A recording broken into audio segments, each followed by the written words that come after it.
This is Ahval Online, meeting point of accurate news and free comment on the current affairs of Turkey. Welcome to our podcast series.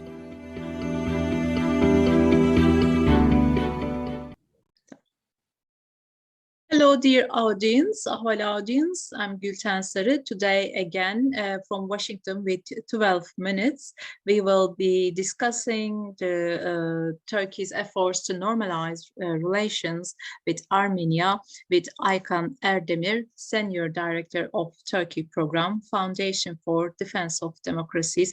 Welcome, Mr. Erdemir. Thanks for having me. Turkey seems to have a better relationship with its neighbors and the countries of which has some problems in the past and now. And now we again see that it's trying to normalize relations with Armenia. What do you think about this? What's the purpose of this attempt by Ankara now? Now, this year, we see attempts on two fronts to normalize relations. One is with Armenia and the other one is with Israel. And these attempts build on earlier attempts by the Erdoğan government to reach out to first Egypt, then to the United Arab Emirates, and then finally to Saudi Arabia.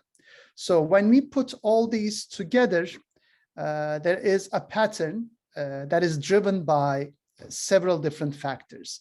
One is the Erdoğan government's recognition of its increasing isolation in the Eastern Mediterranean, which has become not only a diplomatic problem, but also a military problem.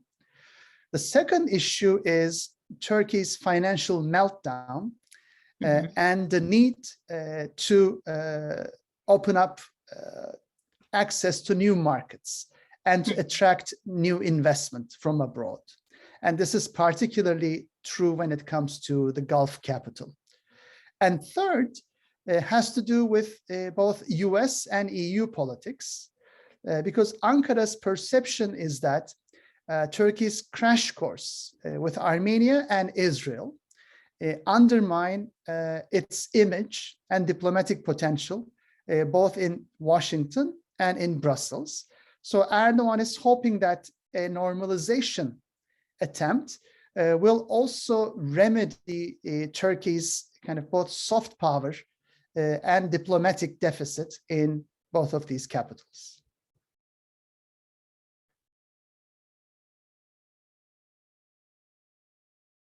You're on mute. Oh, okay. What are you thinking about Russia's effect on this process? Because we know that Turkey helped Azerbaijan during the conflict with Armenia on Nagorno-Karabakh, and Russia also kind of supported Azerbaijan. So do you think that Russia kind of pushes Turkey to normalize relations with Armenia?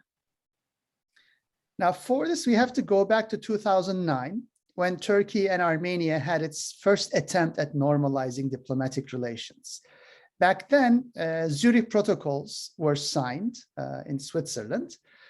However, these protocols were not ratified either by the Turkish parliament or by the Armenian parliament. Back then, journalists argued that Baku pressured Ankara not to go forward with such a deal, such a normalization deal. And if you remember back then, still tensions were quite high on the Armenian-Azerbaijani front. And until Baku got its own territory back from Armenia, it did not want Turkey to go ahead with normalization. At this point, observers in the South Caucasus claim that there is not a similar pressure, negative pressure by Azerbaijan. Hence, they are a bit more hopeful about the normalization attempt.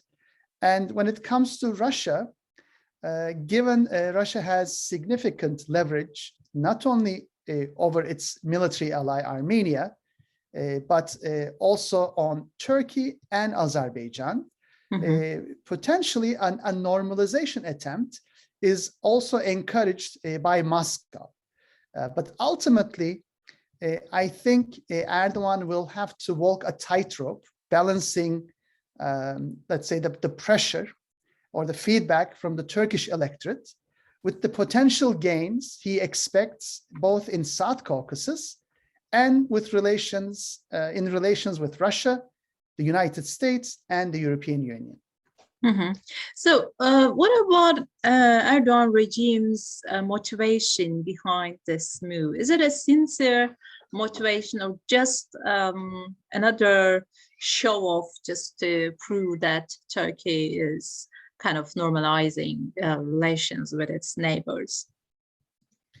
Now, as I mentioned at the outset of our conversation, there are three very concrete reasons. One is about geopolitics, one is about the economy, and one is about Turkey's diplomatic stance in Western capitals. So none of these factors are actually driven by a change in Ankara's values or in Ankara's approach to foreign policy and its neighbors. They're mostly expediency-driven developments. And in Washington particularly, Erdogan is hoping that his outreach to Israel and Armenia will have a major impact on what he sees as very effective lobbies, namely the Armenian lobby and the Jewish lobby in Washington and in the United States in general. And he hopes this could be a quick fix to Turkey's problems. However, I see this approach a very naive approach that doesn't take into consideration the complexities of policymaking, not only in Washington, but also in Brussels. Because ultimately, Erdogan's tactical U-turns are perceived very clearly for what they are, also by various interest groups and foreign policy experts and analysts. So if Erdogan is hoping for a quick fix to all the problems he himself has caused in the first place, then in the run-up to Turkey's challenging 2023 presidential and parliamentary elections, Erdogan shouldn't expect quick wins, quick returns. But ultimately, I would argue that these efforts are not in vain, especially if Erdogan loses elections and concedes defeat, because this could pave the way for a genuine rapprochement with Israel, Armenia, as well as with other neighbors in the region in the post-Erdogan period. Because once Erdogan sets into motion these rapprochement processes and lends some legitimacy to these processes, a more secular-oriented and pro-Western government in Turkey, a big tent umbrella coalition government in Turkey, can definitely bring to fruition such attempts and put Turkey back on a path of reconciliation and amends making. On the other hand, I mean, even if Turkey and Armenia find a base for a deal in a near future, even if they solve their problems, isn't it difficult to get diaspora's full support to this process? Because we know that diaspora Armenians have harsher attitude towards Turkey and Turkey's thesis about many issues, which one of them is, as you know, Armenian genocide. So how can the Ankara that is short-sighted about and can be so optimistic? And again, as I've discussed, there are multiple constituencies which can play a spoiler role here. One, of course, is the domestic constituencies in both Armenia and Turkey. Second, as I mentioned, is Azerbaijan. Third is Russia. And fourth is the role diasporas, both respective Turkish and Armenian diasporas, can play as well. But ultimately, I think we have to recognize that there is a new moment in the making in the South Caucasus.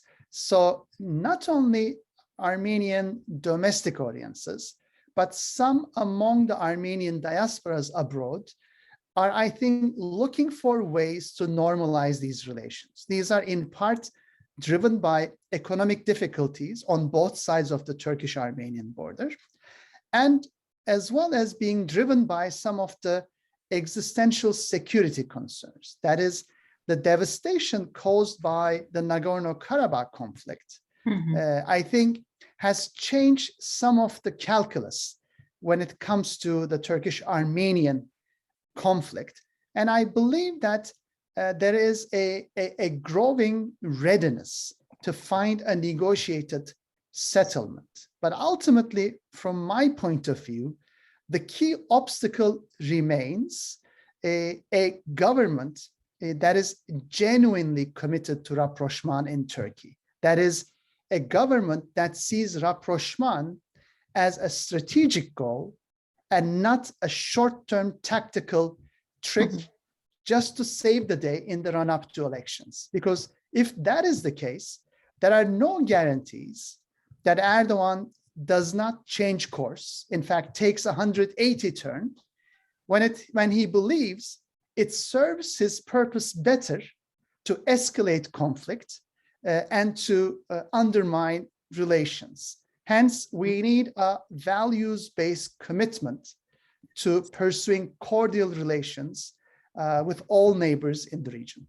Also, I'm wondering whether there's a parallelism between Jewish and Armenian lobbies in the US when they kind of support something, the other one also may also support the same thing, or how do they act? How this system work in reality? What's the connection between these two different lobbies? Now, I think a key shortcoming of the Erdoğan government's understanding of US politics is their use of the singular when they refer to an Armenian lobby and a Jewish lobby. And this can be, this is as far as it gets from the truth. That is, there are numerous constituencies with different political outlooks that represents a range of Armenian or Jewish or any other interests in the United States and beyond.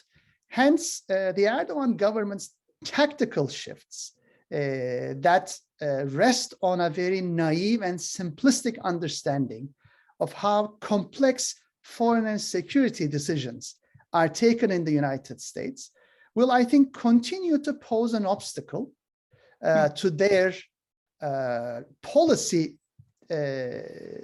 design and implementation, as it also caused similar obstacles when Erdoğan was hostile to these very same groups. So I would argue that both Erdoğan's hostility and positive outreach to these diverse groups are informed or misinformed by the same kind of prejudices and biases, which ultimately end up undermining Erdoğan's very own policy steps. So this time, the possibility of collapse of the process is easier than the previous attempts. Do you agree? Now, ultimately, I would argue that there is interest in both Armenia and in Israel, as well as among the diaspora communities, for improving relations with Turkey. But everyone is proceeding with caution, given they have had numerous negative experiences with Erdoğan. And I think everyone is keenly aware that this is a very pragmatic, tactical move that could be reversed overnight. Okay. Thank you very much, Mr. Erdemir, for joining us and explaining all this process for our audience. Thanks for having me.